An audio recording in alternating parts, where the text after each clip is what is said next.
Oke, Assalamualaikum warahmatullahi wabarakatuh. Perkenalkan, nama saya Rizky Pratama dari kelompok peran media massa dalam sistem politik Indonesia. Jadi dalam kelompok ini terdiri dari 5 orang. Yang pertama itu ada Dodi Hayuda, lalu ada Jelly, berikutnya ada Nanda, dan saya sendiri Rizky Pratama, dan yang terakhir ada Tiana. Baik, tanpa berlama-lama kita langsung saja pada presentasinya. Yang pertama akan dijelaskan oleh teman saya. Saya persilahkan.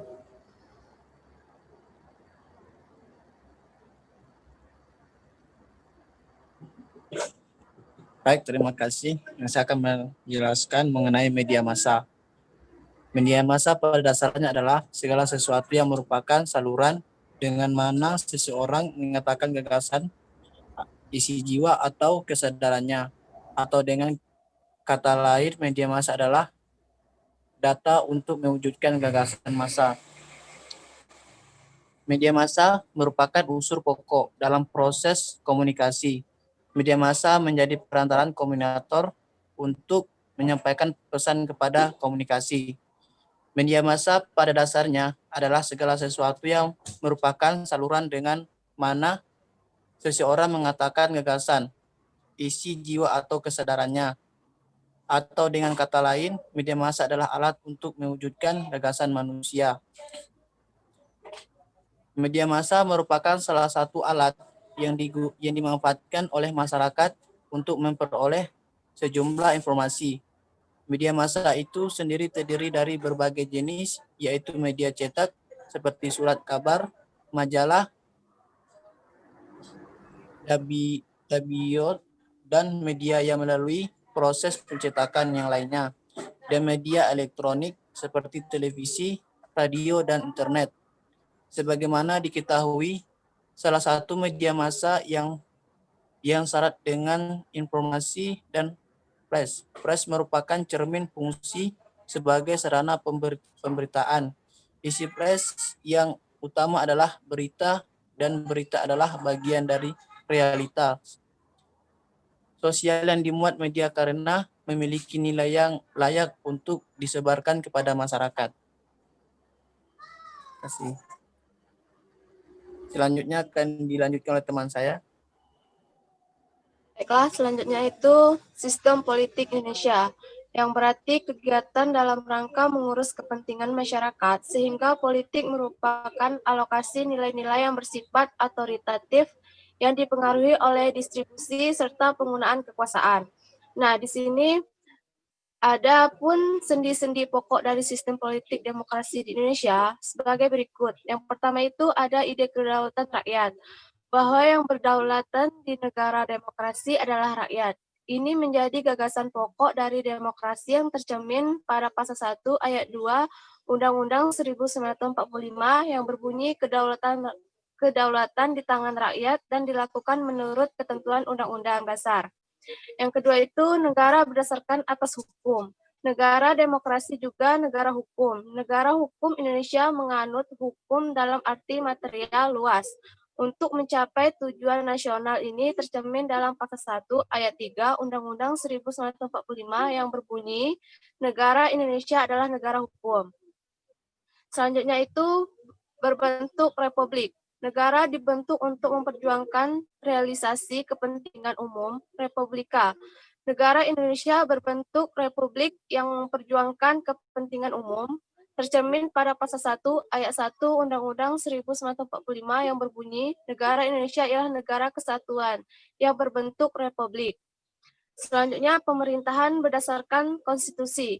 Penyelenggaraan pemerintahan menurut ketentuan peraturan perundang-undangan yang berlandaskan konstitusi atau undang-undang dasar yang demokratis. Ini tercermin pada pasal 4 ayat 1 Undang-Undang Dasar 1945 yang berbunyi Presiden Republik Indonesia memegang kekuasaan pemerintahan menurut Undang-Undang Dasar. Selanjutnya, pemerintahan yang bertanggung jawab.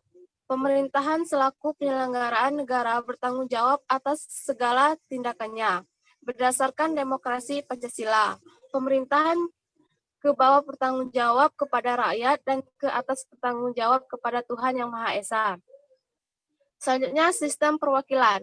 Pada dasarnya, pemerintahan menjalankan amanat rakyat untuk menyelenggarakan pemerintahan. Demokrasi yang dijalankan agar demokrasi perwakilan atau demokrasi tidak langsung. Para wakil rakyat dipilih melalui pemilu. Yang terakhir itu sistem pemerintahan presidensial. Presiden adalah penyelenggaraan negara tertinggi. Presiden adalah kepala negara sekaligus kepala pemerintahan. Selanjutnya, yaitu akan dijelaskan oleh teman saya. Baiklah, di sini saya akan menjelaskan peran media massa dalam sistem politik Indonesia. Dunia politik juga ditandai dengan keterlibatan media dalam hiruk-pikuk berpolitik. Media dalam hal ini diartikan secara luas, yaitu segala sarana yang terkait dengan penyampaian pesan, baik yang bersifat real maupun simbolik, dari institusi politik kepada masyarakat yang lebih luas. Media dalam hal ini dapat berupa TV, radio, majalah, dan koran. Digunakannya media massa sebagai instrumen untuk mengkomunikasikan ide, pesan, dan program kerja politik adalah karena kenyataan bahwa media dapat dipakai untuk menyampaikan pesan kepada masyarakat luas dengan biaya orang yang relatif sangat murah.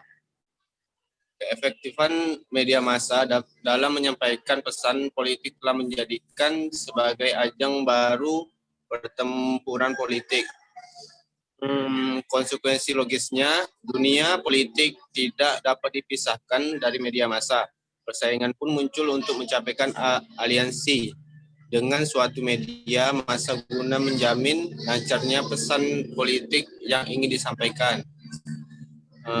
Selanjutnya akan membahas poin-poin dalam media massa politik Indonesia. Yang pertama, media dan politik publik.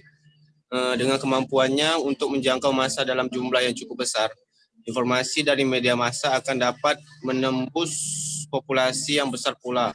Sementara ini, penelitian dalam komunikasi, psikologi, dan sosiologi menyatakan bahwa cara pandang manusia akan sangat ditentukan oleh jenis dan volume informasi yang mereka terima. Yang kedua, poin B itu adalah media dan kekuasaan politik. Kemampuan untuk membentuk politik publik ini membuat media massa memiliki kekuasaan politik. Paling tidak, media memiliki kekuasaan untuk membawa pesan politik dan membentuk opini publik. Yang ketiga, media dan bias persepsi. Informasi yang disampaikan dalam media tidak selamanya objektif atau apa adanya. Seringkali terdapat bias informasi. Beberapa sumber bias informasi dapat terjadi baik dari sisi media maupun masyarakat. Yang keempat,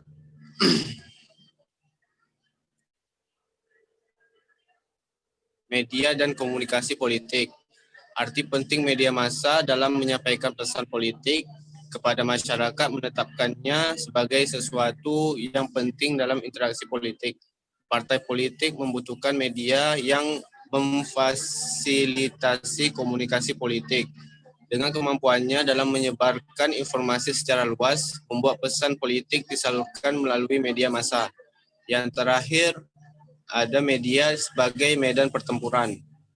Arti penting media massa dalam komunikasi politik membuat medan pertempuran dan persaingan politik untuk membentuk opini publik terfokus pada media. Masing-masing partai politik akan berusaha tampil dan diliput oleh media massa. Setiap aktivitas partai pasti akan melibatkan media massa. Terima kasih. Selanjutnya akan dijelaskan oleh Dodi Hayuda. Baiklah, terima kasih kepada Nanda. Saya akan menjelaskan selanjutnya fungsi-fungsi media massa. Fungsi-fungsi media massa terbagi menjadi 7. Yang pertama, sebagai pengamat lingkungan dari kondisi sosial politik yang ada. Media massa berfungsi sebagai alat kontrol sosial politik yang dapat memberikan berbagai informasi mengenai penyimpanan sosial itu sendiri yang dilakukan baik oleh pihak pemerintah, swasta, maupun oleh pihak masyarakat. Contohnya adalah penyimpangan-penyimpangan seperti praktik KKN oleh pemerintah, penjualan pasir ke Singapura yang mengakibatkan 70 hilang dan tenggelam, suatu kerugian yang lebih besar dari sekedar perebutan Pulau Sipadan dan Legitan.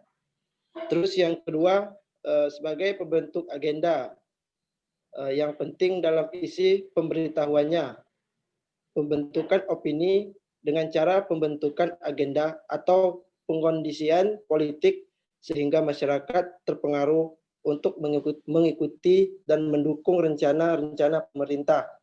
Contohnya wacana pembatasan subsidi BBM untuk sepeda motor, SKPP, bibit, kandra, dan lain-lain. Terus yang ketiga, media massa merupakan platform atau batasan dari mereka yang punya advokasi dengan bukti-bukti yang jelas bagi para politisi, juru bicara, dan kelompok kepentingan. Terus yang keempat, ada media massa mampu menjadi tempat berdialog tentang perbedaan pandangan yang ada dalam masyarakat atau di antara pemegang kekuasaan.